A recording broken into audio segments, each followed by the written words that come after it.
I let my fiance's family think I was a broke mechanic for 2 years until they tried to pay me $50,000 to leave her forever. My name is Ethan Cole. I'm 34 years old, and for the last 8 years, I've quietly built the most exclusive classic car restoration empire on the East Coast, Cole & Cole Restorations.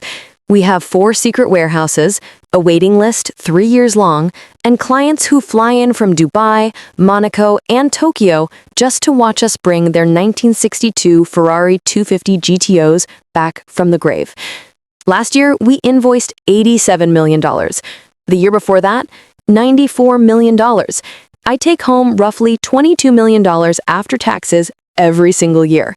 And nobody in my personal life, nobody except my accountant, my lawyer, and the IRS has ever known, especially not the Harrington family.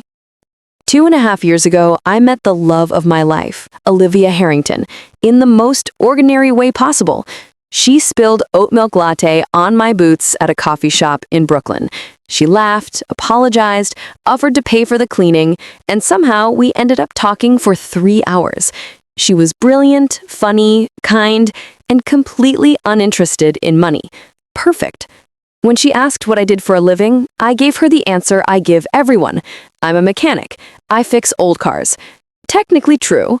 I just left out the part about owning the company, the 7-figure monthly revenue, and the fact that I personally restored Jay Leno's 1934 Duesenberg last winter. Harrington family, however, is old money. Harrington Holdings, commercial real estate, private equity, a penthouse on Park Avenue, a house in the Hamptons, another in Palm Beach.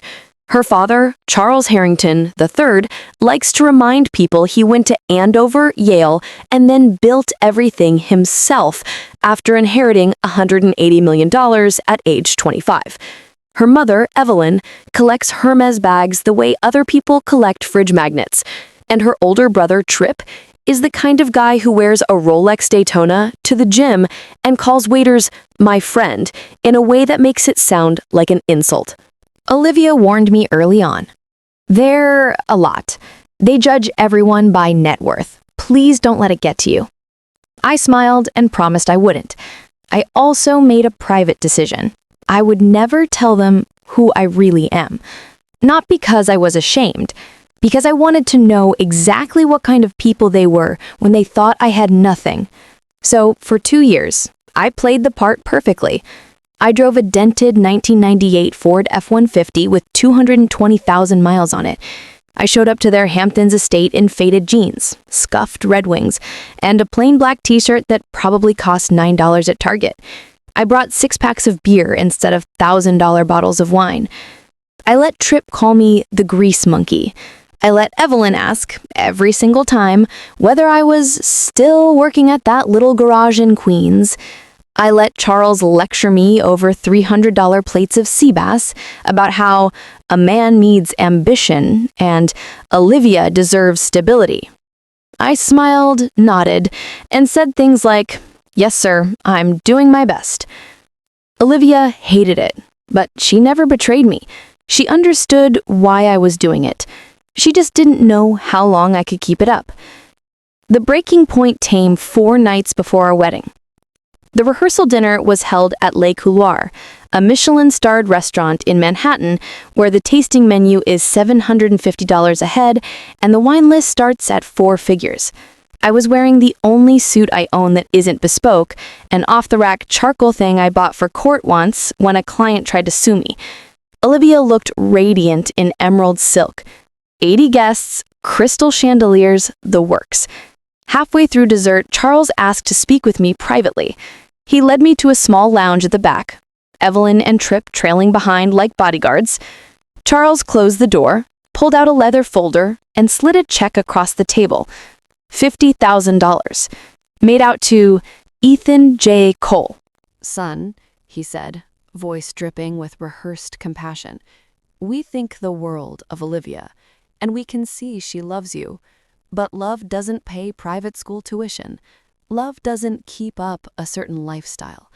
We're prepared to be more than generous. Take this. Walk away cleanly. No hard feelings. We'll tell everyone the wedding was postponed indefinitely because of scheduling conflicts. Evelyn added, "It's what's best for everyone." Tripp smirked.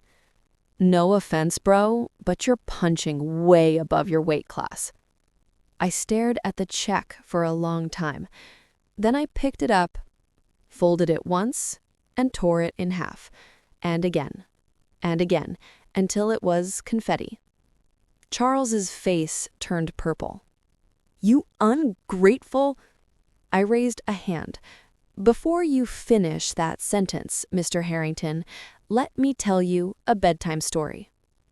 I took out my phone, opened the Photos app, and turned the screen toward them. First picture, me in a white cleanroom suit, standing next to a 1955 Mercedes 300 SL Gullwing worth $7 million. Second picture, me shaking hands with Ralph Lauren in front of his freshly restored Bugatti Type 57 SC Atlantic. Third picture, the cover of Rob's report, with my warehouse in the background and the headline, "The King of Restorations, the reclusive genius behind Cole & Co." Charles blinked. Evelyn's mouth actually fell open. Tripp looked like someone had punched him in the soul. "Cole and Cole," Charles whispered. "That's me," I said calmly. "The company you hired, Charles, 2 years ago, to restore your 1938 Alfa Romeo 8C 2900B Touring Berlinetta, the one you paid $1.8 million for, plus my $250,000 restoration fee. Ring any bells?" Silence. I kept going. "You flew me personally to your garage in Southampton. I spent 3 hours with you and your car guy going over every detail. You begged me to bump you up the waiting list. I did, as a favor to the woman I love. I never mentioned it to her because I didn't want her to feel complicated." Evelyn found her voice. This is preposterous. Why would you—" I cut her off. "Because I needed to know exactly who you are when you think someone is beneath you. And now I know." I pulled out my wallet, simple distressed leather, nothing flashy, and removed a black American Express Centurion card, the one with no preset spending limit, the one that makes waiters disappear and come back with the manager. I placed it on the table. "Dinner's on me tonight, all 80 guests, including the 1945 Romani Conti that sommelier just opened for table 12. That bottle alone is $480,000, I checked." Charles started to sputter. I ignored him and walked to the door. "Oh, and one more thing," I said, turning back. "The venue tomorrow? The one you booked for the wedding? I bought it last year, quietly. The entire building. I was going to surprise Olivia with it as a wedding gift, turn it into an art space for her photography. But now?" I smiled. "Now, I think I'll just close it for renovations, starting tomorrow morning." I opened the door and stepped into the hallway. Olivia was waiting, eyes wide. She'd heard everything through the thin walls. She looked at the torn check on the floor, then at me. "You okay?" she asked softly. "Never better," I said. She slipped her hand into mine. "Take me home, Mr. Cole." We walked past the dining room. 80 heads turned. I stopped at the captain's station, handed him the black card, and said loud enough for the entire room to hear, "Everything is on my tab tonight. Please add a 25% tip for the staff. They earned it." Then I looked straight at Charles, Evelyn, and Tripp, who were now standing in the lounge doorway looking like they'd been hit by a freight train. "Some people," I said, "measure a man by the balance in his bank account. Others measure him by the balance in his soul. I know which one my future wife chose." Olivia squeezed my hand. We walked out into the New York night, got into my beat-up F-150, because the Maybach was in the shop, and drove home to our tiny loft in Red Hook that I bought for cash 10 years ago and never bothered to upgrade. 2 days later, we got married on the rooftop with 20 of our real friends,